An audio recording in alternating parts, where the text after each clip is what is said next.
Hello everyone, कैसे हैं आप लोग। I hope you are doing well. आज के लेक्चर में हम डिमांड और उसके डिटर्मिनेंट्स के बारे में पढ़ेंगे। तो चलिए शुरू करते हैं आज का लेक्चर। देखिए, अगर एवरीडे लैंग्वेज या आम भाषा में बात करी जाए तो अक्सर हम अपनी किसी डिज़ायर को डिमांड कह देते हैं। डिज़ायर का मतलब होता है कोई इच्छा। For example, students are demanding a holiday.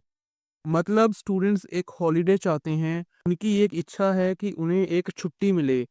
इस इच्छा को हम जनरल लैंग्वेज में डिमांड कह सकते हैं, लेकिन इकोनॉमिक्स में डिमांड नहीं कहेंगे।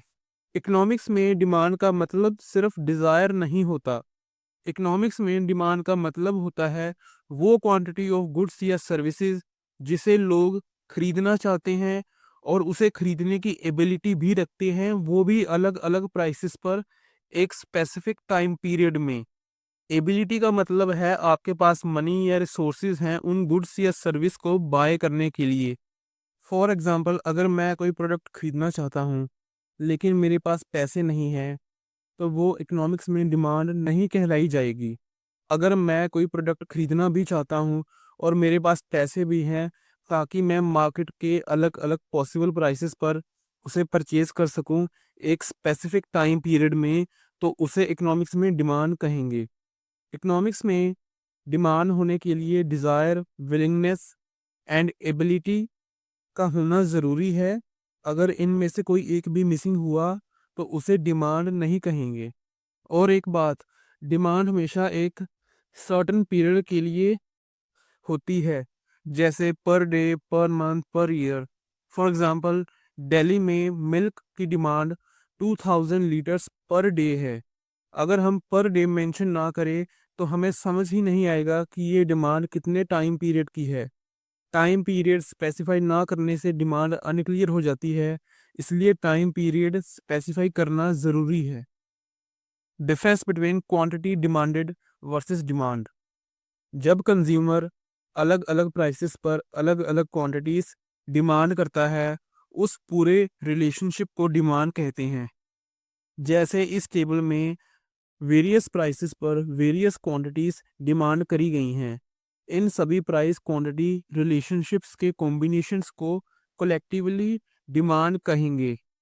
क्वांटिटी डिमांडेड का मतलब है एक पर्टिकुलर प्राइस पर लोग कितनी क्वांटिटी खरीदना चाहते हैं। जैसे इस टेबल में 80 रुपीज़ पर लोग 10 यूनिट्स खरीदना चाहते हैं। ये सिर्फ एक प्राइस और एक क्वांटिटी का डेटा है। किसी एक पर्टिकुलर प्राइस पर एक स्पेसिफिक क्वांटिटी की डिमांड को क्वांटिटी डिमांड कहते हैं। डिटर्मिनेंट्स ऑफ डिमांड या फैक्टर्स अफेक्टिंग डिमांड, मतलब डिमांड को कौन से फैक्टर्स अफेक्ट करते हैं। प्राइस ऑफ द कमोडिटी, सबसे इम्पोर्टेंट चीज़ जो डिमांड को अफेक्ट करती है वो है उस कमोडिटी का price. Other factors remaining constant, there is a inverse relationship between the price of commodity and its quantity demanded। सबसे पहले अदर फैक्टर्स रिमेनिंग कांस्टेंट का मतलब समझते हैं। देखो, बहुत सारे फैक्टर्स होते हैं जो डिमांड को अफेक्ट करते हैं, जैसे income, taste and preference, consumer expectations, price जो अभी हम पढ़ रहे हैं। डिमांड और प्राइस के रिलेशनशिप को समझने के लिए हम मान लेते हैं कि प्राइस के अलावा जो बाकी सब फैक्टर्स हैं वो सेम है, चेंज नहीं हो रहे या कांस्टेंट है, सिर्फ प्राइस चेंज हो रहा है। इसका लॉजिक क्या है वो हम लॉ ऑफ डिमांड में पढ़ेंगे। प्राइस और डिमांड के बीच एक इनवर्स रिलेशन होता है। इसका मतलब ये है कि जब प्राइस कम होता है तब लोग उस चीज़ को ज़्यादा खरीदते हैं, और जब प्राइस ज़्यादा होता है तो लोग कम खरीदते हैं। प्राइस ऑफ रिलेटेड कमोडिटीज़, इसका मतलब है जब एक प्रोडक्ट की प्राइस बढ़ती है या कम होती है तो उसके जैसे या उसके साथ यूज़ होने वाली दूसरी प्रोडक्ट की डिमांड पर क्या इफ़ेक्ट पड़ता है। रिलेटेड कमोडिटीज़ टू टाइप्स की होती हैं, complementary goods and substitutes goods. Complementary goods वो होती हैं जो हम एक साथ में यूज़ करते हैं, जो साइमल्टेनियसली यूज़ होते हैं, जैसे कार और पेट्रोल, या पेन एंड इंक। जब एक कॉम्प्लीमेंट्री गुड की प्राइस कम होती है तो दूसरे की डिमांड बढ़ जाती है। फॉर एग्जाम्पल, सोचो अगर कार की प्राइस बहुत कम हो गई तो लोग ज़्यादा कार्स खरीदेंगे, राइट।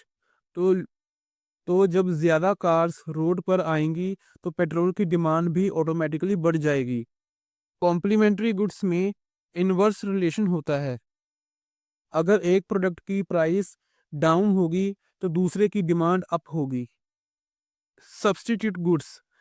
सब्स्टिट्यूट गुड्स वो हैं जो एक दूसरे की जगह पर यूज़ हो सकते हैं, जैसे टी और coffee, ball pen and ink pen. जब एक प्रोडक्ट की प्राइस बढ़ जाती है तो लोग उसके सब्स्टिट्यूट पर शिफ्ट कर जाते हैं, जिससे उस सब्स्टिट्यूट की डिमांड भी बढ़ जाती है। सोचो अगर मार्केट में कॉफ़ी की प्राइस बहुत हाई हो गई तो क्या होगा?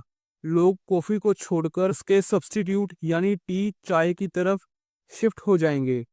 तो इससे टी की डिमांड बढ़ जाएगी। There is a positive relationship between the demand for a product and price of its substitute. मतलब अगर एक प्रोडक्ट की प्राइस इंक्रीज होगी तो दूसरे प्रोडक्ट की डिमांड भी इंक्रीज होगी। मतलब किसी एक प्रोडक्ट के प्राइस बढ़ने से उसके सब्स्टिट्यूट की डिमांड बढ़ जाएगी। Disposal income of the consumer. किसी बायर की परचेजिंग पावर उसकी डिस्पोजेबल इनकम पर डिपेंड करती है। डिस्पोजेबल इनकम मतलब जब आप अपनी सैलरी या टोटल इनकम में टैक्सेस और मैंडेटरी एक्सपेंसेस निकालने के बाद जो पैसा बचता है उसे डिस्पोजेबल इनकम कहते हैं, जिसे आप अपनी मर्जी से स्पेंड कर सकते हैं। डिस्पोजेबल इनकम के हिसाब से ही आप बाजार में, मार्केट में कितनी चीज़ें परचेज कर सकते हैं वो डिसाइड होती हैं, यानी आपकी परचेजिंग पावर डिसाइड होती है। अगर डिस्पोजेबल इनकम बढ़ेगी तो डिमांड भी बढ़ेगी। अगर डिस्पोजेबल इनकम कम होगी तो डिमांड भी कम हो जाएगी। लेकिन ऐसा हमेशा नहीं होता, यह गुड्स की नेचर पर डिपेंड करता है। नॉर्मल गुड्स वो होते हैं जिनकी डिमांड इनकम बढ़ने पर बढ़ती है, उन्हें नॉर्मल गुड्स कहते हैं। जैसे फर्नीचर, क्लोथ्स। इनकम और डिमांड का रिलेशन यहाँ पॉजिटिव होता है। जैसे जैसे हमारी इनकम बढ़ती है इन गुड्स की डिमांड भी बढ़ती है, और जब इनकम कम होती है तो इनकी डिमांड भी कम हो जाती है। Inferior goods. इन्फीरियर गुड्स वो होते हैं जिनकी डिमांड इनकम बढ़ने पर कम होती है और इनकम कम होने पर ज़्यादा होती है।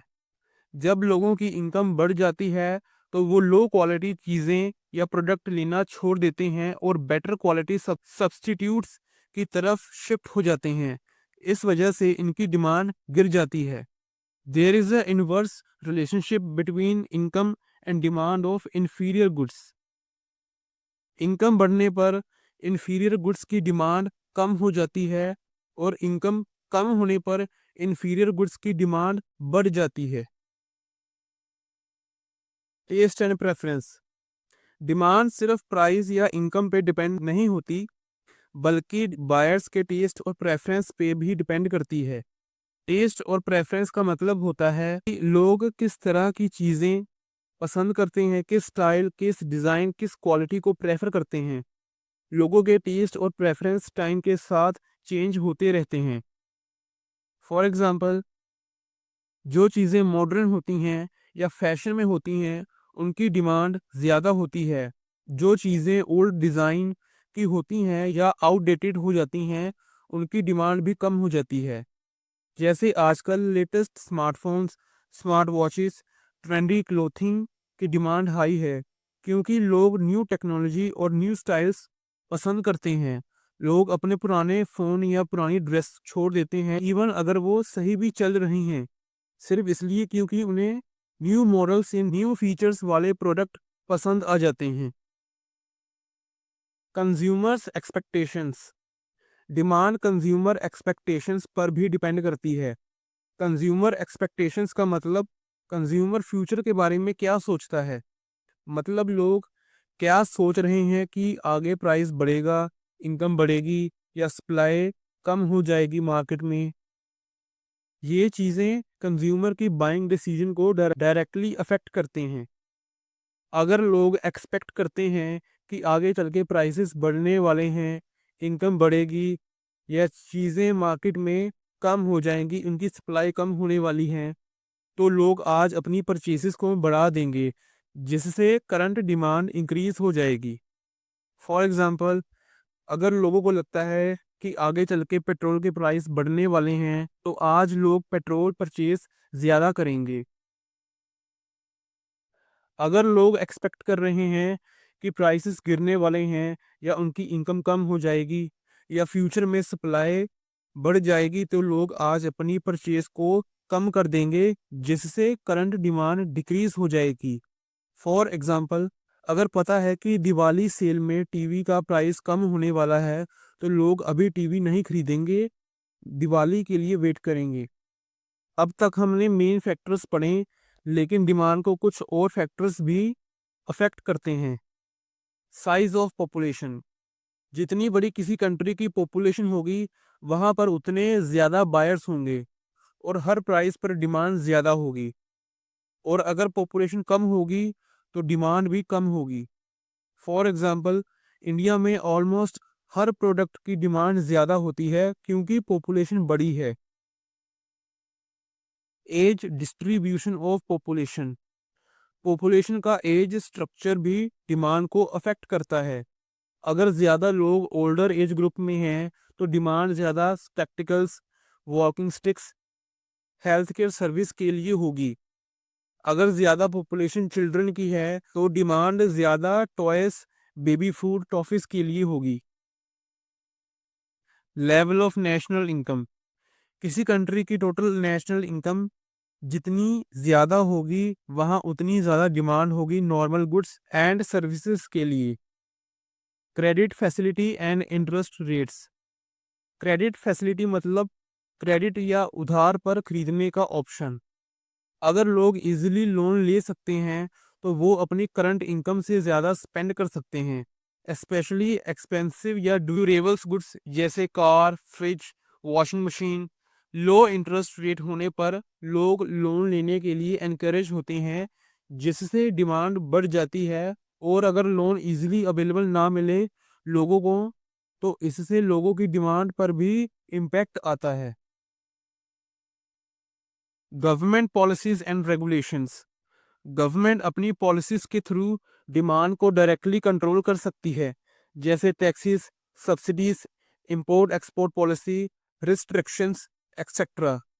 टैक्सेस लगाने से गुड्स एंड सर्विसेज के प्राइस बढ़ जाते हैं और इससे उनकी डिमांड कम हो जाती हैं। एंड सब्सिडी देने से गुड्स एंड सर्विस के प्राइस कम हो जाते हैं, जिससे उनकी डिमांड बढ़ जाती है।